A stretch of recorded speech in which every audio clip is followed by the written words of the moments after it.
Happy Friday! Okay, 3-day weekend coming up. I'm excited. All right, thoughts from the car. So I talk a lot about gratitude, right? And I always refer to gratitude practices. I kind of give this, it's good. You should do these things. Gratitude is wonderful and how it leads us to abundance. But today I want to get a little more specific when we're talking about gratitude. I want to talk about the power of cultivating a life of gratitude and how, like, what are the practices involved in gratitude? Like, what does that look like? What does gratitude, living a life, cultivating a life of gratitude actually look like? So let's get right into it. I'm going to try to stay on time today. Okay. So what is cultivating a life of gratitude? Like, what does that look like? The first thing is it means that we have overall well-being. We have overall well-being because things change in our brain when we express gratitude, when we are living a life that is based on gratitude. And gratitude, as we all know, is being thankful for what we have in the present moment. It's about being present. And also things that we have that we don't have yet, but that we know we will have for the future. It's a faith-based thing in the sense of we have to believe that things are only going to get better and that this is not just all it is. But at the same time, being in the present moment and being grateful for what we have right now. So biologically, they have actually done studies and show that having gratitude, actively living in gratitude, doing things that show gratefulness, actually changes the brain. It activates the release of neurotransmitters, which neurotransmitters, such as serotonin and dopamine. So we all know that serotonin and dopamine are the pleasure things. They give us happiness, pleasure. They are the neurotransmitters that are responsible for that. And that's why we do the things we do, because we want those things. Our brain, what makes our brain happy. It would make us happy. And we feel a more fulfilling life, the more serotonin and dopamine that's released in our life, which is why happiness can change, because it's really dependent on how much serotonin and dopamine. So if you want to have a happier life, a more fulfilled life, practicing gratitude activates dopamine and serotonin. They've actually biologically proven that. It also activates the prefrontal cortex, which is where we make all of our decisions. And when that gets activated, that means that we have more emotional regulation, which means we're making better decisions. We're making more wise decisions.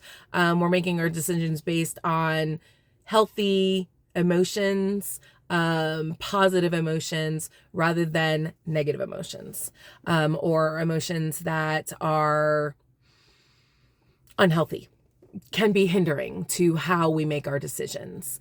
It also, when we express gratitude, it biologically has been proven that it releases oxytocin, which when in relationships, we share and express our gratitude with others, that oxytocin gets released, and that helps strengthen bonds and deepen connection with those around us. So when we tell someone we're very thankful for them, for whatever they have done, that is going to strengthen that bond that we have with that person. And then also, it also creates, or strengthens rather, I don't want to say it creates, it strengthens neuropathways, which is where all the nerves in the brain are interconnected with one another. And so it strengthens those, which helps us adapt. The stronger that our neural pathways are, it helps us adapt and become more resilient overall. Okay, so now we know biologically, like how it actually affects our body. It literally affects our brains and our overall health of our body. So how do we cultivate, how do we cultivate that more, right? And I think there are a few more things too that I really want to touch on. I talked about like the biological things it does, but there are also like social things that gratitude does, that I think are super important to mention. Cultivating this life of gratitude is that it improves our overall mood. When we are grateful biologically, here's another biological thing, it actually reduces the cortisol in our life, in our bodies. And cortisol is the stress hormone. And you need to have some cortisol, but people who are overly stressed, their cortisol levels go very high. And that is what contributed to my severe adrenal fatigue, is that my cortisol would go so high and then it would like bottom out. Instead of naturally reducing itself, it reduces itself throughout the day, and my body wouldn't do that because of the high amounts of stress that I had. So that's why I really started doing a lot of the gratitude practices that I'm going to mention to cultivate a grateful life, to really help myself to help reduce that cortisol so that I could get my body back, since it was out of whack. So it improves our mood. It improves how we look at the world. And when we have an improved mood and we're more positive, that strengthens our relationships, which is, I already kind of talked about that biologically. It strengthens with the release of oxytocin. But it also deepens connections, not just through oxytocin, but also through, biologically, but also it creates more trust with somebody else. When we show gratitude for something and we're not just taking that person for granted or what they're doing for granted, that creates that trust bond, which we talked about trust yesterday and the importance of it. And so it just kind of leans into that when we are also sharing gratitude and expressing our gratitude for that person or the thing that they've done. And it, like I said, it increases our resilience as well, because it helps us cope with our challenges. When I was going through complete burnout, when I started really focusing on doing a practice ritual, or gratitude ritual, it really helped me focus on the good and blessings in my life, because I was so overwhelmed by all of the hard things and challenges. It really helped me cope with all the hard things that were going on in my life. And even today, I still do these gratitude practices, these rituals, because it keeps me in a good place. Even though I'm going through some really difficult transitions and hard things in my life, I am much more regulated. And that also has enhancing my overall well-being. It's making me make decisions that I never would have made before, because it gives me more confidence, and it makes me realize more appreciation for myself, which is something that I didn't do before. And I would make decisions based on everybody else's needs and wants and never took care of my own. So gratitude, it helps us heal. It helps us see things more clearly. It increases our resilience. And like I said, it overall helps our wellness, physically, emotionally, mentally, and spiritually, for sure. So how do we cultivate this life of gratitude? I've said these gratitude practices. Well, what are those practices? How do we actually do it? Here are some of the practical ways to actually cultivate the power of gratitude in your life. The first thing, and you guys know I'm going to say this, journaling. Having a record of the things that we are grateful for is super helpful. It allows us to look back when we're in difficult times to see why, like, things that are good things that have happened for us. So one of the practices that I do is I write down 3 to 5 things that I am grateful for every day. Now, I have created some emotional healing journals, specifically going over different topics. And this is one of the things that I incorporate in every single one of my journals, this practice of gratitude, of listing 3 to 5 things every day, because it's a good practice. It helps us with emotional regulation and healing. And I think the next thing that I usually do is I reflect on those things. So I don't just write them down. Like, I actually take the time to reflect. So I sit there, I think about those things, and I express those things out loud. And just reflect on them and on how they have affected my life. The people or the thing or the situation that I am being grateful for, I reflect on those, and I notice and I see and I pay attention to how those things are actually affecting my life, and have gratitude for them, and like thank God for them. And then that kind of goes into another way, another practice is like having mindful meditation. So what that is where we focus on the present moment. Like it's like a presence practice where you are just focusing on what you are thinking and feeling and noticing in your body when you're thinking about these things that you're grateful for, when you're thinking about the people that you're grateful for, the situations that you can have gratitude for. And it helps with overcoming challenges, because when we reflect on the good things and the positivity and the things that we can be grateful for, all of the other things that are bothering us kind of get pushed in the back of the brain, and we can just focus on that present moment of what is actually going on. And gratitude meditation is literally like just speaking out loud the things that we are grateful for, which is why the journaling is really helpful, because you can write them down and then you can see them, and you can just like repeating them over and over and over, kind of like how we talked about repeating affirmations. So repeating the gratitude affirmations of what we're grateful for is the same kind of concept, because it gets in our brain, and what we think about and what we talk about is what we are going to believe. So if I keep saying things that I'm grateful for, then even if I don't believe it or feel it, it helps my brain to start recognizing, oh, these are the things that I should be thinking, feeling. And this is releasing good dopamine and serotonin, and I feel better about myself. And it just literally changes our moods, and it changes our brains, and just gives us that overall wellness again. The next thing is volunteering. We can volunteer and help contribute to our community. This experience gives us joy in helping others. It also helps us to be able to say, a lot of times when we are in places where there's a lot more need and help is needed, it makes us more grateful for what we have, because so often we always think about what we don't have or what we want or what we don't have yet, and what everybody else has. And instead, when we put ourselves intentionally in places where we're volunteering and helping others, this makes us more grateful for what we indeed do have. And I think this also goes into, we need to limit our comparisons. So it's so easy. Like I said, we compare and we say, oh, so-and-so has this and I want that.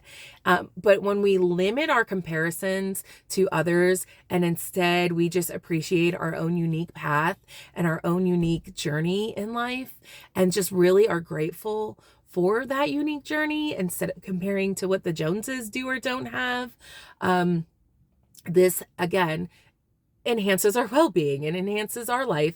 And it really does make us appreciate what we do have in life and our achievements too. Like, it helps us better recognize our own achievements. When instead of comparing to so-and-so's achievements, I'm going to look at my own achievements. It helps us have our own idea of success, our own definition of it, because the world tells us what success is, but really we know what success is for ourselves when we are not comparing ourselves to others and others' success and achievements. Random acts of kindness, I think, are super important. You always hear about like the coffee lines where everybody pays it forward and pays for the coffee for the person in front of them. Doing random acts of kindness like that, or one of the big ones I love to see are the people who will pay off all the lunch tickets for kids at school who maybe have like a bill and then they can't get the certain lunch because like they don't have money. That is awesome, because there are a large group of kids, especially in public schools, where they don't quite qualify for like free lunch or reduced lunch, but sometimes mom and dad run up the tab because things happen in life. And so that kid doesn't get, in some school systems, doesn't get like the normal lunch, like they get like a peanut butter and jelly sandwich or something, because schools have to feed them. But just paying that off, it provides lunch for the child, and it helps mom and dad out, like, because honestly, if you're a parent, you don't want your kid going hungry. You're not neglecting that on purpose. Just it's a hard thing, like, and that will take so much pressure off. Or like people who put things on layaway at Christmas time and then people go and pay off people's layaway. Like, I love stuff like that. Those are acts of kindness. And it doesn't have to be big things like that either. Sometimes an act of kindness is just a smile to a clerk at the grocery store, or paying for someone's lunch, or it doesn't even have to be a paid thing. It can just be telling someone, hey, I really like your shirt, or your hair looks amazing today, because I think my hair looks amazing today, don't you? It was really wild before and I kind of had to fix it. Anyway, I'm getting off track. This is why they're so long. And just doing those random acts of kindness just makes the world better, and you make an impact on the world with your own gratitude. And when you are doing acts of kindness, like, you're literally changing the world. You're living your purpose. And it's just amazing. I love seeing it. I love it. So if you do an act of kindness, let me know, because I want to know about it and you should share about it. I love it. And gratitude shifts our perspective. It shifts our perspective to overcome challenges, helps us reframe negativity, which we've been talking a lot about, and just have a more positive outlook on life. And another way that we can shift into a more gratitudious life and cultivate gratitude is celebrating small wins, our small wins and other small wins, recognizing those things. And then the last thing, and is the most important, I think that we tend to forget, is expressing and sharing our gratitude with others, like verbally telling someone, I'm really thankful for that thing you did, or who you are, or what you are doing. And way we do this is by literally speaking it to the person, and also writing letters. Like, the art of writing the thank you note has really been lost. And I'll be the first one to admit, I kind of lost that too. Like, the digital age has kind of taken over, and I love getting like written thank you notes. And I used to write them all the time when I was a kid. At Christmas time, we always wrote them to grandma and grandpa. And as someone gave us something, we always wrote thank you notes. And I've kind of gotten out of that practice, and it's something that I'm starting to try to do again, and to teach my kids to do, because I really got out of the practice with my kids. I'm really trying to get back into that practice, because I just think it's so valuable. Who doesn't love to get snail mail, right? So another way that we share that gratitude with others is when we're sharing that gratitude with others. Something that really is very impactful is sharing with others and being verbal about it. And we can do that really well. This is a way that we really cultivate gratitude, being very verbal with it and being outward with our gratitude. It literally changes things. It's how we attract more abundance in our life, and we dispel lack in our life. So here are a few tips on how to be more prolific with the way that we are expressing our gratitude. First of all, we have to be specific. We have to be very specific with what it is that we are grateful for that someone has done, or what we're grateful for about someone. Whether we're grateful for the way that they handled a situation, a gift they gave us, or an aspect of their personality that we really find beautiful, like just calling that out. Be very specific with it. And when we're doing this, we need to be very sincere. We have to be very sincere and genuine with our gratitude and how we see that person or perceive the situation, and just being very specific and very genuine with it. And I think there's a timeliness to it too. Writing that thank you note right after you get the gift, or when someone does something you're grateful for, expressing that appreciation and that gratitude right then and there, not waiting, for later on, because we're shy or being weird, or we don't want to be weird and we don't want them to think we're weird. Just the timeliness of it, because once you get that thing in your head and it says, oh, I should thank them, just do it right away, because there's a reason for that. There's a reason that timing was brought to your mind right then and there. It really does change the situation. And be creative. Be creative. It can be a letter, or you can write a song, or just, use that creativity that you have to share with others. And I think there's a time and place to do it very publicly too. Like I said, I do this gratitude practice every morning on some of my socials. And the reason we do this is because it inspires other people. When we share our gratitude for a thing or a person or a situation, or just gratitude in general, this really inspires others to also share gratitude and cultivate a life of gratitude. And then I think the last thing that really helps us cultivate that life of gratitude and how we can share with others and the importance of it and just all the things, tying it with a little bow, is gratitude circles, or gathering other people in gratitude, connecting with other people who also want to express gratitude. Like I said, I do the gratitude practices online, and I kind of create this little community of gratitudians, as I call them. And we just share our gratitude every day of what we're doing and how that gratitude energy, then how we're intentionally putting that forth in the world and making an impact on the world. Okay, so I talked a lot about gratitude. It was so cool. So here's your challenge. Write down 3 to 5 things that you're grateful for right now in this moment. Maybe life is really hard and it's challenging. Find something. You can do it. You can find something. I promise you can. And then use that energy, that gratitude energy, for other things in your life, towards other people. Have it make an impact in the world. And let me know how it impacted the world. Let me know how it went and what impact you made on the world, and how that energy changed. And also, if you're doing this practice for like a week or 2 or 3, maybe in the next 30 days, maybe that's a challenge for the next 30 days, do this. Let me know how your life changes. All right, guys, have a great long weekend.